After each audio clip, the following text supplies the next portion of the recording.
Hello everyone, कैसे हैं आप सभी। जैसा कि आप सभी ने थंबनेल में देख ही लिया कि आज हम आपके क्रिया के एमसीक्यू क्वेश्चंस को करने वाले हैं। इससे पहले हमने क्रिया के टॉपिक को कंप्लीट कर लिया। अगर आपने अभी तक वो नहीं देखा है तो आप हमारी प्लेलिस्ट पे जाके उन्हें देख सकते हैं। आज की वीडियो के अंदर हम लगभग आपके 30 अराउंड एमसीक्यू क्वेश्चन करेंगे जो आपके किस एग्ज़ाम के पर्पज से इंपॉर्टेंट रहेंगे। आपके पटवारी, एचपी पुलिस या जितने भी आपके ऑल अदर कॉम्पिटिटिव एग्ज़ाम रहते हैं, चाहे वो किसी भी स्टेट के लिए हो, उन सभी के लिए आपका क्रिया का टॉपिक इम्पोर्टेंट रहेगा।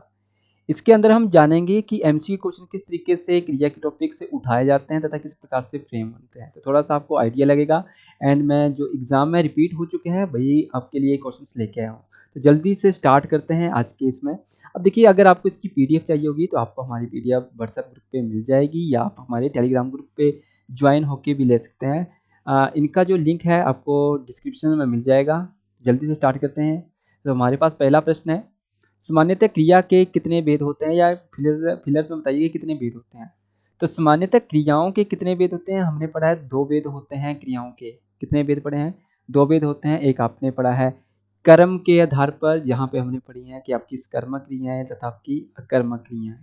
दूसरा हमने पढ़ा है इनका प्रयोग के आधार पर या फिर इनका संरचना के आधार पर, इनका हमने भेद पढ़े थे। तो प्रयोग के आधार पर इनके हमने 11 भेद पढ़े हैं क्रियाओं के। तो यानी कि सामान्यतः अगर हम देखेंगे तो कितने भेद हैं आपके? 2 हैं। एक आपका कर्म के आधार पर, एक आपका प्रयोग के आधार पर, यानी रचना के आधार पर और आपका प्रयोग के आधार पर। ये 2 आपके भेद रहते हैं। सेकंड है आपका धातु में ना जोड़ने पर क्या बनता है। तो धातुओं में ना जोड़ देंगे तो वो क्या बनेगा आपका? सामान्य धातुएं बनते हैं। तो राइट आंसर बी रहेगा। क्रिया सामान्यतः वाक्य में डैश का काम करती हैं। तो सामान्यतः क्रियाएं क्या काम करती हैं? अच्छा, किसी भी वाक्य के अंदर थोड़ा सा आइडिया दे देता हूँ यहाँ पर। एक उद्देश्य होता है और एक आपका विधेय होता है। उद्देश्य यानी कि कर्ता और विधेय यानी कि कार्य, कार्य यानी कि क्रिया। तो यही पूछा गया ना कि क्रिया सामान्यतः वाक्य में क्या काम करती है, तो विधेय का काम करती है। तो विधेय है आपका बी, यानी कि कार्य के बारे में हमें बताती है। नेक्स्ट है हमारे पास बाद से नाम धातु बनेगा। बाद से क्या बनेगा आपका? बतियाना। तो राइट आंसर क्या रहेगा आपका? डी यहाँ पे। मेघ बरसने लगा, किस तरह की क्रिया का प्रयोग हुआ है? यहाँ पे बताइए किस तरीके की क्रिया यूज हुई है। देखिए, पूर्वकालिक क्रिया हुई है, संयुक्त क्रिया या फिर नाम धातु क्रिया। तो देखिए, बरसने लगा, तो एक बरसना आपकी क्रिया आई है, दूसरी आपकी लगा यानी कि लगा, ये भी आपकी क्या है? क्रिया। यानी कि 2 क्रियाएं हैं, इसलिए इसमें क्या बोला जाएगा? संयुक्त क्रिया प्रयोग में हुई है। निम्नलिखित वाक्यों में किसमें पूर्वकालिक क्रिया नहीं है? यानी कि बताना है कि पूर्वकालिक नहीं है। वह खाकर विद्यालय जाता है, बिल्कुल सही। यानी कि पहले उसने खाना खाया फिर वो विद्यालय गया। वह खाकर टहलता, पहले खाया फिर टहलने लगा, यानी कि एक काम के बाद दूसरा काम हो रहा है। वह खाकर नहाता, पहले नहाया उसके बाद नहाता है। वह लेट कर खाता है, यानी कि ये आपकी कौन सी क्रिया आ जाएगी? तत्कालिक क्रिया, यानी कि खाने के साथ साथ वो लेटा है, यानी कि लेटा है साथ साथ में वो खा रहा है, लेट कर खा रहा है। तो यानी कि 2 क्रियाएं एक टाइम पे हो रही हैं, एक साथ हो रही हैं, यानी कि लेट कर खा रहा है। ठीक है, एक तो वो लेटा है, दूसरा उससे ऊपर से खा रहा है। तो यहाँ पे राइट आंसर आपका डी रहेगा, यहाँ पे जो नहीं है पूर्वकालिक।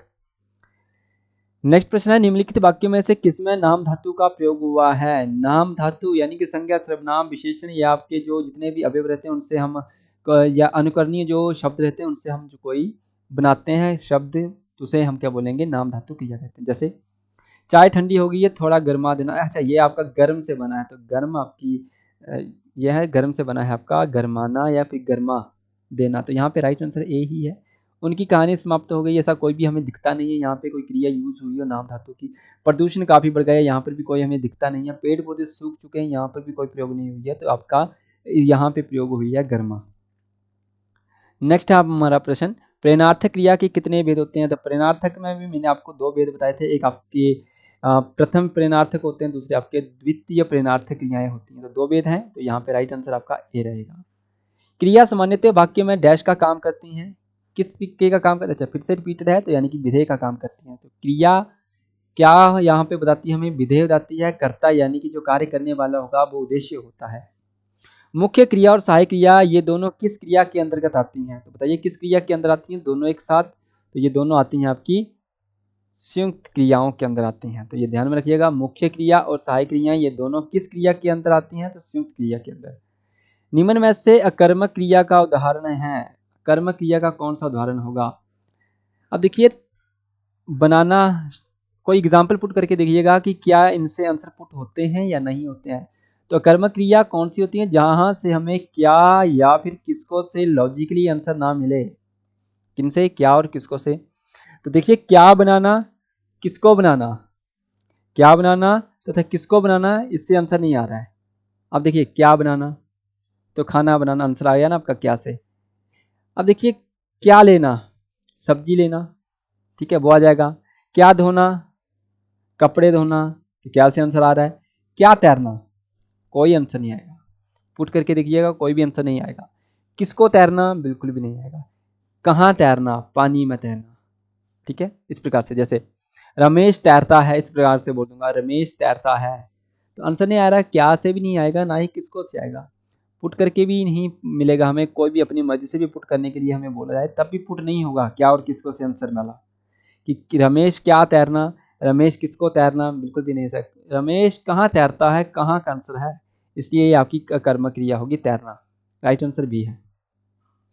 नेक्स्ट है निम्न में से किस वाक्य में क्रिया सकर्मक रूप में है। सकर्मक, सकर्मक बतानी है। वह नहा कर आया, वो ना क्या यहाँ पे बताया जाएगा कि वह नहा कर आया, वो क्या आया, ठीक है।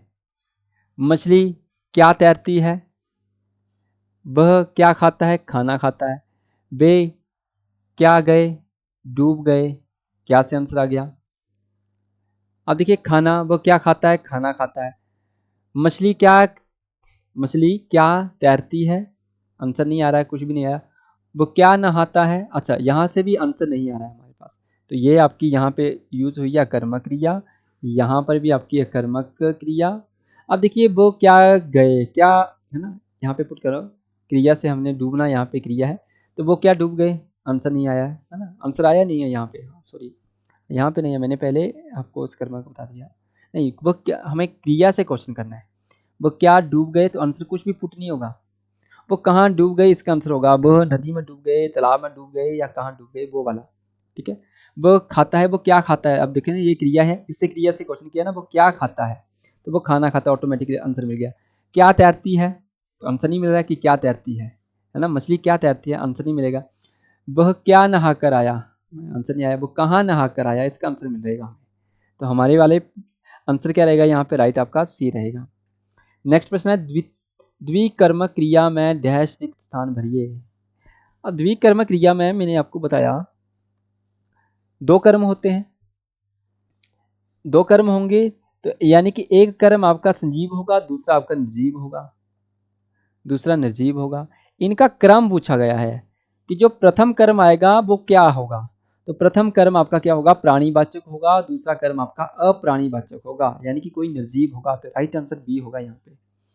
अकर्मक क्रिया है, फिर से अकर्मक क्रिया बताना है। खाना, क्या खाना, खाना खाना।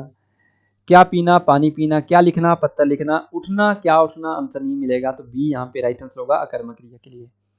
चिड़िया आकाश में उड़ती है, तो कहाँ उड़ती है, कहाँ से आंसर आया ना ये, क्या या किसको से आंसर नहीं आया, तो सीधे ही हमें पता चला कि अकर्मक क्रिया है, रिपीट हुआ है क्वेश्चन पीछे से भी, पीछे तो नहीं आया है बट उसी के सिमिलरिटी में है आपका क्वेश्चन।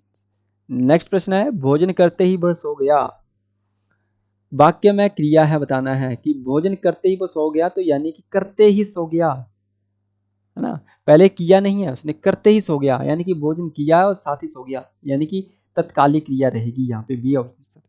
मालिक नौकर से गड्ढा खुदवाता है, कौन सी क्रिया है, तो मालिक खुद नहीं, किससे काम करवाता है, नौकर से, तो यहाँ से हमें पता चलता है कि प्रेरणार्थ क्रिया है, और ये आपका राइट आंसर बी रहेगा।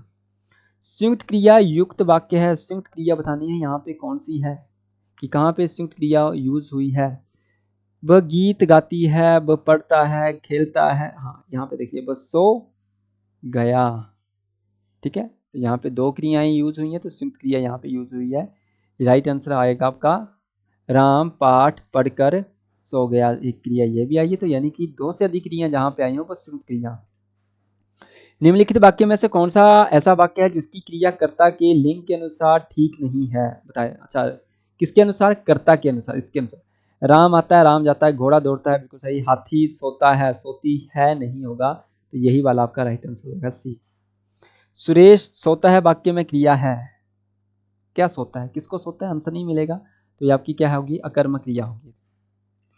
रचना की दृष्टि से क्रिया के कितने भेद हैं? रचना की दृष्टि से क्रिया के कितने भेद हैं? आपके 2 भेद होते हैं, सकर्मक क्रिया और आपकी अकर्मक क्रिया। क्रिया के मूल रूप को क्या कहते हैं? क्रिया के मूल रूप को हम धातु कहते हैं। धातुओं से बनती हैं क्रियाएं। क्रिया कैसा शब्द है? क्रिया कैसा शब्द है? आपका अविकारी कैसा शब्द है? सॉरी, क्रिया आपका विकारी शब्द है। अविकारी नहीं होगा, मैंने पीछे पढ़ाया है आपको। विकारी और आपका अविकारी क्या होते हैं? विकारी जिनमें कर्ता में परिवर्तन लाकर क्रिया में भी क्या लाया जाए?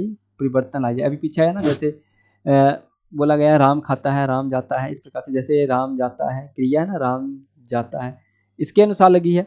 मैं इसको चेंज कर दूंगा तो ये भी चेंज हो जाएगा। जैसे मैं यहाँ पे सीता लिख दूंगा तो सीता जाती है, तो किसमें परिवर्तन हो गया? क्रिया में भी परिवर्तन हो गया। जैसे ही मैंने कर्ता में परिवर्तन किया तो क्रिया में परिवर्तन हो गया। तो जिनमें परिवर्तन हो जाए वही विकारी शब्द होते हैं, जिनमें ना हो वो आपके अविकारी। तो यहाँ पे आपका ये राइट आंसर क्या रहेगा? बी, यानी कि राइट आंसर विकारी शब्द। 24 क्वेश्चन है, राम लक्ष्मण से पत्र लिखवाता है, इस वाक्य में कौन सी है? आप देखिए, लिखवाता है ना, तो प्रेरणार्थक है, किसी से खुद कार्य नहीं किया राम ने, लक्ष्मण से लिखवाया है। नेक्स्ट है, निम्नलिखित वाक्य में से किसमें अकर्मक क्रिया प्रयुक्त है? अकर्मक क्रिया बतानी है यहाँ पे कि किसमें अकर्मक क्रिया प्रयुक्त हुई है। शिशु सो रहा है, शिशु कहाँ सो रहा है या क्या सो रहा है, किसको नहीं मिलेगा, तो यहीं पर हुई है। बालक खेल रहा है, छात्र पढ़ रहा है, छात्र लिख रहा है। पूछा गया है कि किसमें अकर्मक क्रिया प्रयुक्त है, अकर्मक बतानी है। ठीक है, बालक खेल रहा है। अब देखो खेलना, क्या खेलना, बालक फुटबॉल खेलना पुट किया जा सकता है ना यहाँ पे भले ही आपको कर्म नहीं दिख रहा है, बट यहाँ पे पुट किया जा सकता है कि क्या खेलता है, फुटबॉल खेलता है। छात्र पढ़ रहा है, क्या पढ़ रहा है, किताब पढ़ रहा है, आंसर मिल रहा है ना कहीं पुट हो जाएगा।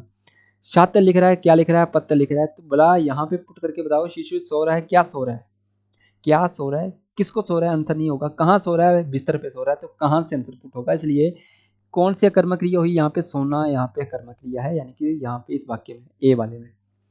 नेक्स्ट है हमारे पास, कौन सा वाक्य पूर्वकालिक क्रिया है? पूर्वकालिक यानी कि एक क्रिया के बाद दूसरी क्रिया हो रही हो। राम मोहन को मारकर भाग गया, पहले उसने मारा तभी तो भागा ना, तो यहीं पे तो राइट आंसर है सी। अब पढ़कर क्या होगा, इस वाक्य में कौन सी क्रिया है? अब पढ़कर क्या होगा, इसमें बताना है कि कौन सी क्रिया है। देखिए, द्विकर्मक क्रिया तो नहीं है यहाँ पे, वो तो आएगी भी नहीं यहाँ पे द्विकर्मक कि क्या होगा, किसको होगा, आंसर ही नहीं आ रहा है। अब देखिए, क्या ये प्रेरणार्थक है, किसी दूसरे को प्रेरणा दे रहा है? तो नहीं दे रहा है, प्रेरणा तो है ही नहीं है अपनी। क्या संयुक्त क्रिया है या फिर पूर्वकालिक? क्या एक क्रिया के होने के बाद दूसरी क्रिया हो रही है? अब पढ़कर क्या होगा, यानी क्या एक क्रिया के बाद दूसरी क्रिया आई है? बिल्कुल भी नहीं आई है। अब देखिए, पढ़कर क्या होगा, एक होगा आगे वाले के लिए, एक पढ़कर, पढ़ना संयुक्त क्रिया है। संज्ञा या सर्वनाम के साथ क्रिया जुड़ने पर कौन सी क्रिया बनती है? संज्ञा और सर्वनाम जब आपस में जुड़ जाते हैं तो कौन सी क्रिया बनती हैं? आपकी यौगिक क्रियाएं बनती हैं, ध्यान में रखिएगा। अच्छा सॉरी, क्वेश्चन है दो क्रियाएं नहीं है एक साथ, आपका है संज्ञा और सर्वनाम के साथ क्रिया जुड़ने से। क्रिया की जगह पे यहाँ पे प्रत्यय आ जाएगा, कोई ना कोई प्रत्यय जुड़ जाए या कोई क्रिया का कोई मूल रूप जुड़ जाए तो आपकी क्या बनती है? नाम धातुएं। संज्ञा या सर्वनाम से बनती है नाम धातुएं, या विशेषण से बनती है नाम धातुएं, तो राइट आंसर ए है। मुख्य क्रिया के अर्थ को कौन सी क्रिया स्पष्ट और पूर्ण करती है? बताइए कौन सी करती है? तो सहायक क्रियाएं करती हैं, अर्थ को स्पष्ट करती है ना। जैसे वह खाना खाता, इतना बोलूंगा मजा नहीं आएगा। वो खाना खाता है, खाना खाता था, खाना खाता होगा, रहा था, रही थी, वो आपकी सहायक क्रियाएं हैं। तो सहायक क्रियाओं से ही अर्थ की स्पष्टता का हमें पता चलता है। लास्ट क्वेश्चन है हमारे पास, क्या और किसको दोनों का उत्तर किन क्रियाओं से प्राप्त होता है? बताइए जरा इसका आंसर मुझे। तो इसका राइट आंसर है हमारे पास, कहाँ से मिलता है हमें? द्विकर्मक क्रियाओं से मिलता है। द्विकर्मक, जहाँ से दो कर्म होते हैं और दोनों कर्म का क्या मतलब होता है? क्या से भी आंसर मिलेगा एंड आपको किसको से भी आंसर मिल जाएगा जिस वाक्य में, वहीं पर आपकी द्विकर्मक क्रिया प्रयोग में हुई होती है। तो ये थे हमारे पास 30 क्वेश्चंस। अगर आपको वीडियो अच्छी लगी हो तो जरूर इसको लाइक कीजिएगा। अगर आप चैनल पे पहली बार हैं तो जरूर सब्सक्राइब कीजिएगा। अगर आपको इसकी पीडीएफ चाहिए होगी तो हमारे इस व्हाट्सएप लिंक पे आप ज्वाइन होके पीडीएफ डाउनलोड कर सकते हैं, या हमें व्हाट्सएप मैसेज करके इस नंबर पे मैसेज करके भी आप पीडीएफ डाउनलोड कर सकते हैं, या पीछे की जितनी भी वीडियो की पीडीएफ चाहिए होगी तो आप मैसेज यहाँ पे डाल के भी आप हमसे मंगवा सकते हैं। इसी के साथ मिलते हैं आपको अगली वीडियो में, तब तक के लिए हंसते रहिए, मुस्कुराते रहिए। जय हिंद, जय भारत।